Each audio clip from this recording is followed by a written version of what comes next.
નમસ્કાર મિત્રો, સ્વાગત છે તમારું આપ સૌની સિયારી ચેનલ યાની ગુજરાત યુટ્યુબ ચેનલમાં. હું નિકુંજ પરમાર આપ સૌનું તૈયારી સ્વાગત કરું છું મિત્રો.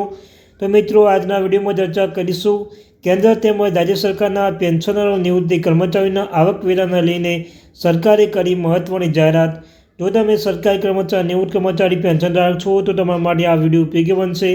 વિડીયો શરૂ કરતાં પહેલાં જો ચેનલ પર ન હોય ચેનલ સબસ્ક્રાઈબ કરી લો. તમને ચેનલ પર મિત્રો અને ગુજરાત યુટ્યુબ ચેનલ પર સરકારી કર્મચારી નિવૃત્ત કર્મચારી પેન્શનધારક બાબતે રોજના રોજ નવીન અપડેટ મળતી રહેશે.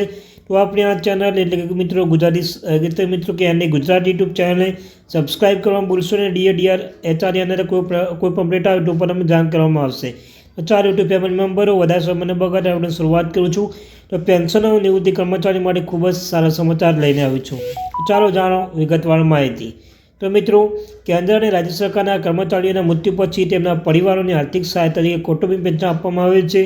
તાજેતરમાં એવું જોવામાં આવી રહ્યું છે કે કુટુંબ પેન્શન પર આવકવેરો ડીટીએસ અમુક તિજોરી ધારક આપવામાં આવી રહ્યો છે. જેના કારણે પેન્શનધારકોને આવકવેરા રિટર્ન ફાઇલ કરવામાં સમસ્યા કરવો પડી રહ્યું છે. આને ધ્યાનમાં રાખીને સરકાર ફેમિલી પેન્શન પર ટીડીએસ કપાત અંગે મહત્વપૂર્ણ માર્ગદર્શન જાહેર કરવામાં આવી છે. તો ફેમિલી પેન્શન પર ટેક્સ સંબંધિત નિયમો શું છે? આવકવેરો અધિનિયમ 1961ની કલમ 192 હેઠળ કુટુંબ પેન્શન અન્ય સ્ત્રોતમાંથી આવક હેઠળ વર્ગીકૃત કરવામાં આવશે. આનો અર્થ એ થયો કે ફેમિલી પેન્શન વેતન કે સામાન્ય પેન્શન જેવી કરપાત્ર આવક ગણવામાં આવતી નથી. આ કારણોસર કલમ 192 હેઠળ ટીડીએસ કાપવાનો નિયમ ફેમિલી પેન્શન પર લાગુ થતો નથી. સરકાર દ્વારા બહાર પાડવામાં આવેલી માર્ગદર્શિકા.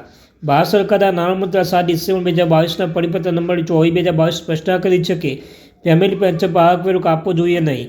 આ મુજબ ફેમિલી પેન્શન પર ડીટીએસ કાપણ ગેરકાયદેસર છે અને પેન્શનધારકોને બિનજરૂરી મુશ્કેલીનું કારણ બને છે. આ માર્ગદર્શિકા ઉદ્દેશ્ય કુટુંબ પેન્શનોને રાહત આપવાને તેમના અધિકારનું રક્ષણ કરવાનું છે. તિજોરીઓની સૂચનાઓ. ઉત્તર પ્રદેશ ત્રિજોરી ડિરેક્ટર તમામ તિજોરીઓને ફેમિલી પેન્શન ડીટીએસ ન કાપવાનો નિર્દેશ કર્યો છે.